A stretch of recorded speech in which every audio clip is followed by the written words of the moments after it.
So I've been trying to think of sit down talking videos that I could do that could help people and share stuff about me.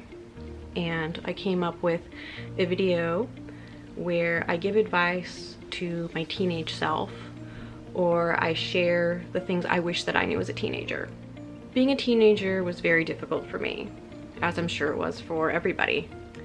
I have social anxiety disorder, and I also went to a high school that was in an upscale community, so there was a lot of privileged kids, I guess, and people that felt like they were better than other people because they had, well, their parents were buying them fancy cars at 16, you know, and better cars than the teachers drove, which was completely ridiculous.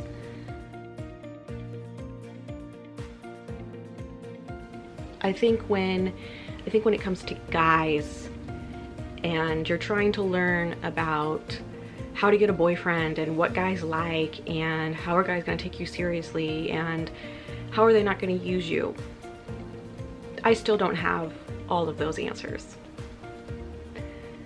But I think that one of the factors that you need to think about is, and this is something how I wish that I had looked at things before, the way you dress is how you want to be treated.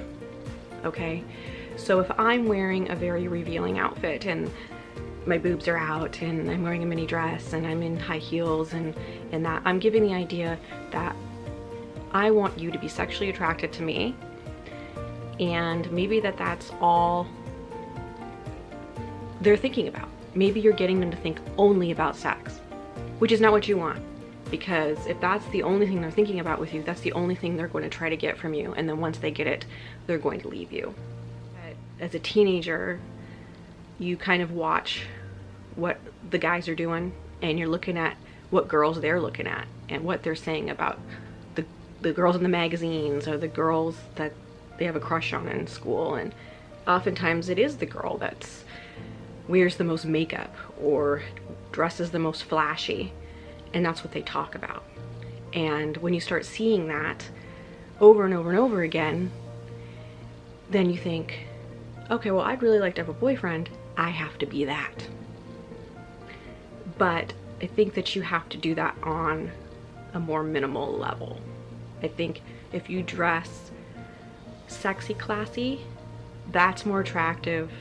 Also when you're growing up and you're just getting used to your body, and it's like, now you have breasts and you didn't before, and you're watching yourself kind of change. You get excited about that and you kind of want to show it off and you kind of want to be a little bit proud of it. And that's okay to an extent. In high school I wore like Gap t-shirts and jeans and I didn't really dress revealing.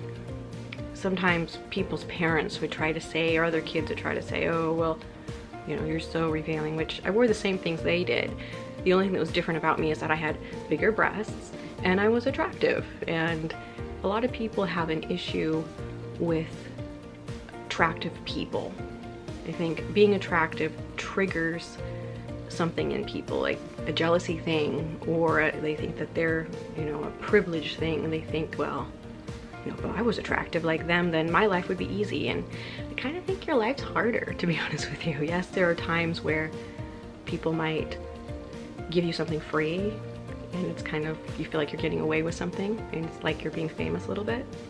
But then in the long run, it's like people don't want to be friends with you because they think that you're going to take their boyfriend, or, you know, they're in competition with you in some way, when really you're just being yourself. You didn't ask to look the way you didn't ask to be born who you are. You didn't pick, you know, the way you look.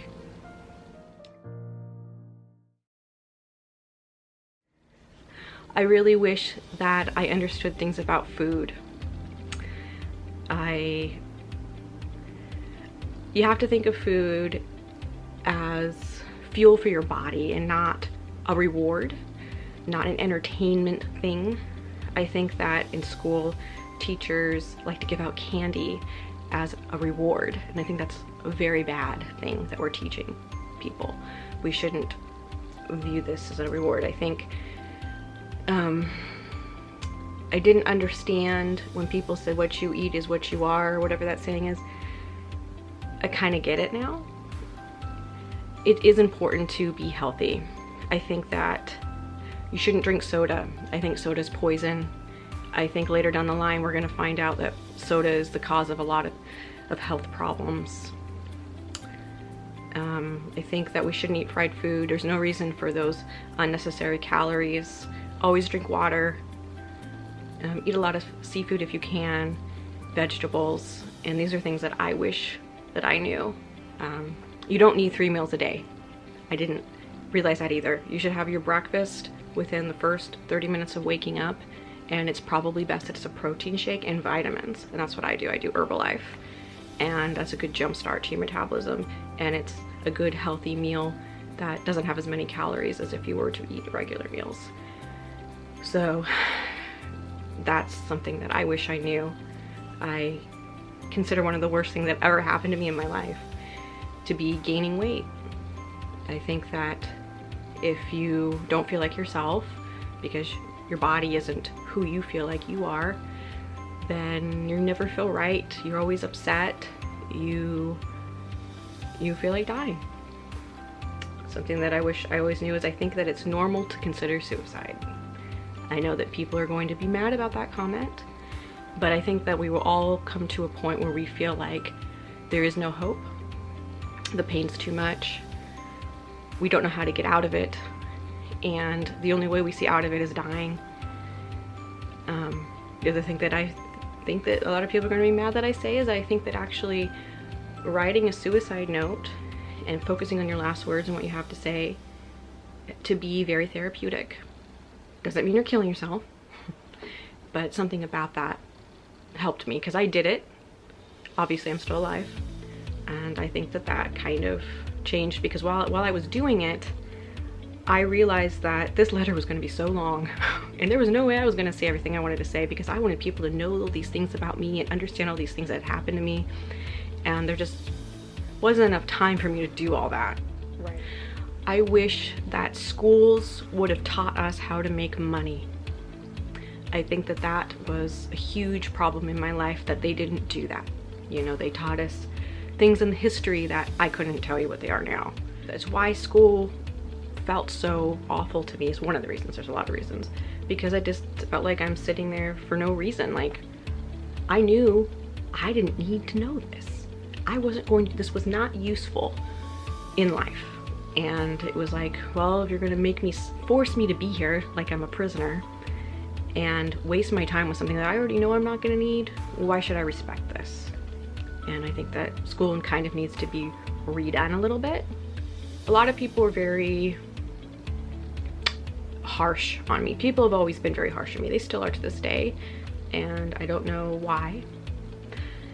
I think that I wish that I had realized that kids teased me because they were insecure with themselves, that there was something about me that they wish they had, and instead of getting to know me and letting me show them how to be that person, they just lashed out at me, you know, ha ha ha, you know, oh, what are you wearing, or, you know, whatever, and it's stupid. When you're in high school, or even before high school, there's a really big deal about your virginity, and everyone's debating about when they should do it, if they should do it, and I did it later than most people do, and I have to say that it wasn't that great. I have to say, for me personally, I'm glad that I did it when I did, because I ended up getting sexually assaulted later in life. I ended up getting raped, and I'm glad that I did it with somebody that I cared about and cared about me, instead of losing it through being raped, which if I had waited probably would have been what happened for me. But that's me. I guess I could tell those rape stories at some point. I'm not afraid to tell the awful things that have happened to me. It doesn't bother me. I actually have a thing about being honest and sharing what happened to you so people can learn from it. If me telling something that awful happened to me helps somebody else not have it happen to them or know how to deal with it, then it's worth it. There's no reason to sit and hide all of these things like they didn't happen. You know, why do people do that? Why do people think, oh, well, it's airing your dirty laundry? No. If I know that I share about some sexual assault thing that happened to me and it helps another girl deal with it, or it helps a guy hear it and go, you know, maybe I shouldn't treat women that way because they don't like it. They take it offensively, and that helps somebody, that's worth it. I was told that I had a learning disability when I was a kid, and so they put me in special education classes. Now, I think that people need to realize that being in those classes doesn't mean you're stupid. Actually, a lot of the people that are in those classes have a higher IQ than the rest of the people in the school. They're actually very highly intelligent people. It's just, I think that our minds takes more to entertain them. So I was very isolated when I was in school, because when you're in special education classes, you're pretty much with the same 15 kids the whole school year and the whole 4 years of high school. They just keep you in those same group and just kind of change a teacher or two. Or sometimes you don't even have to leave the same classroom when the bell rings because it's the same people. It's just a different subject. People treated me so awful, and it's either they were making fun of me or they completely ignored me as if I was a ghost in the hallway and I didn't exist. Sounds silly now, will always kind of bother me, is that I was never asked to a school dance.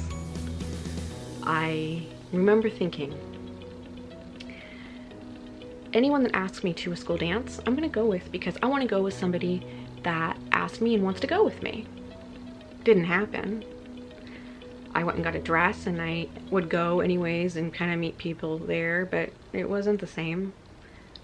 You know, there's two proms, there's junior and senior prom. Junior prom, nobody asked me. It was really sad. I waited, I watched everyone else have these great, you know, guys would go out of their way to ask girls, you know, they'd make a scene of it.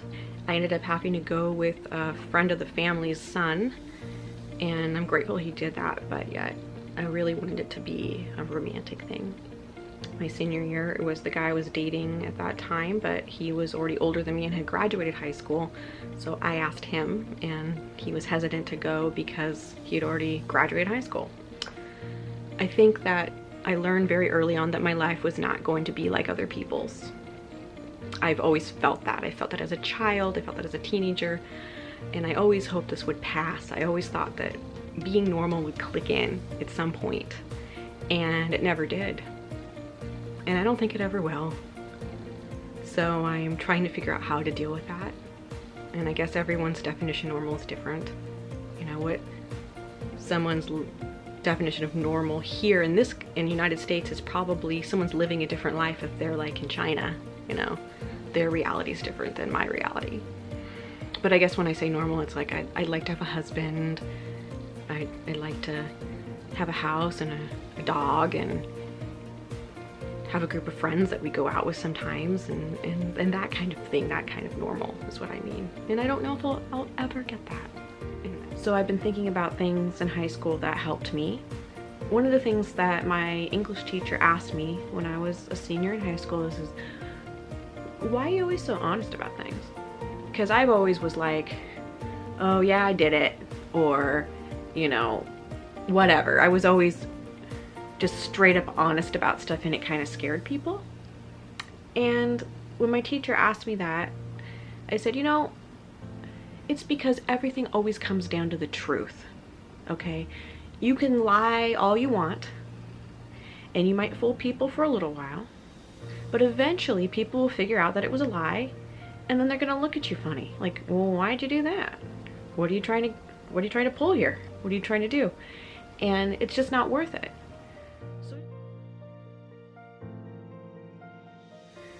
Something else that I think is really important is taking care of your skin.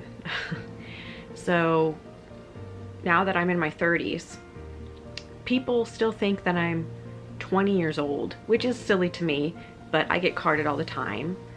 And people are like, will always be like, oh wow, you look really good for your age, like I'm so old or something, and it's ridiculous. And I think a lot of that was me taking really good care of my skin.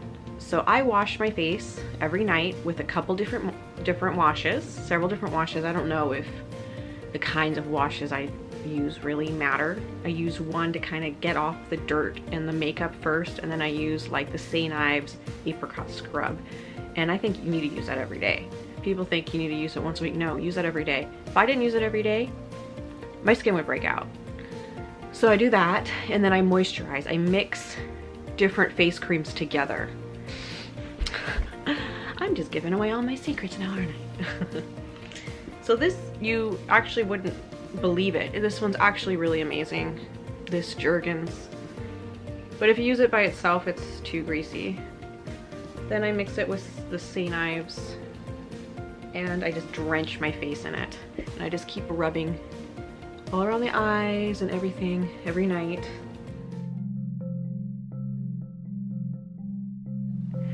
So I'm going to tell you this because this is something I wish that I knew, that I learned the hard way, and that's about sexual assault issues and being raped.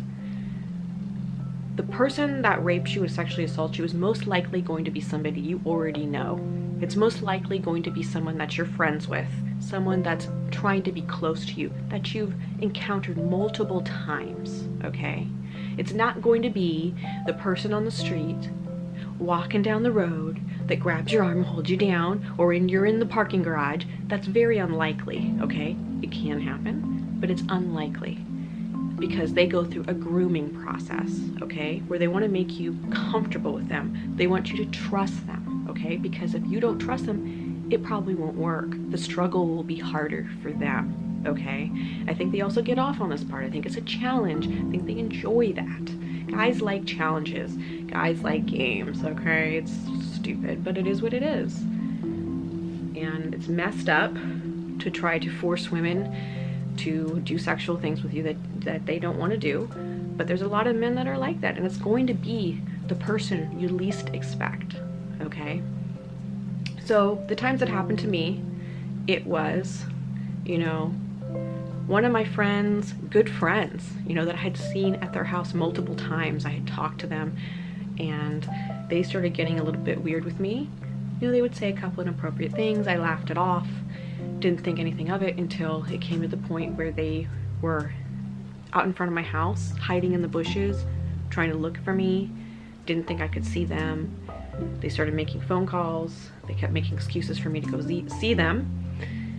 And eventually they put me in a situation where I had to be alone with them in a house, and they offered me a massage. You know, they try to get you in a way where they want to test that they can touch you, and they give you, oh, let me just rub your shoulders. It's making it not seem as weird when they grab you, okay? And once they've made that move and they're already holding you down, it doesn't matter how many times you say, don't do this, I don't want this. Yes, you should say that. Absolutely tell them that, but they will still do it anyways. When that happens to you, I don't know if you can completely get away from it. You're going to be in disbelief. You're going to think, did this really happen? Did I imagine this? I thought this was my friend. Did I lead this person on somehow? Did I ask for this? Did I somehow forget I told them I was okay with this? No, you didn't do that. Stop telling yourself this, and you won't believe it for many days. And you're going to have this weird sense of surrealness that comes for a while. You're going to feel like you're in a dream, and you're going to play the thing back in your mind over and over again and try to see what you did wrong. And it wasn't that you did something wrong because they wanted you to feel that way. They brought you to the point, okay, of making you question yourself, making you think you did something wrong, when in reality, they planned it out the whole time because they knew you were going to do that, okay? The other thing that's disturbing about being raped and sexually assaulted is that if you're an attractive woman, a lot of people just want to believe you asked for it, that you led that person on, which is completely ridiculous. Because it's like saying if the girl that's the stripper at the club gets naked because that's her job, she must want to be raped. Come on, be real.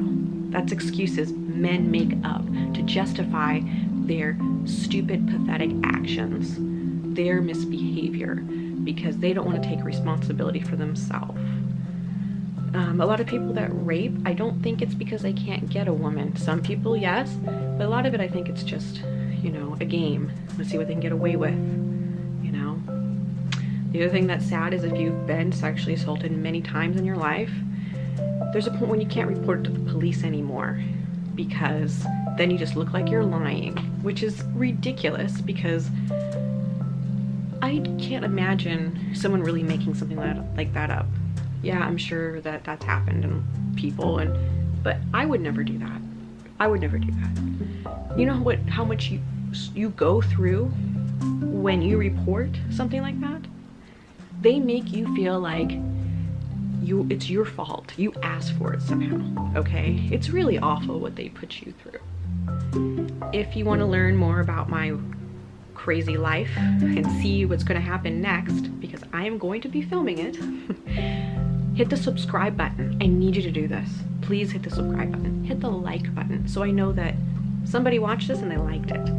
It helps me out to figure out what to do next. So, I will see you next time. Okay.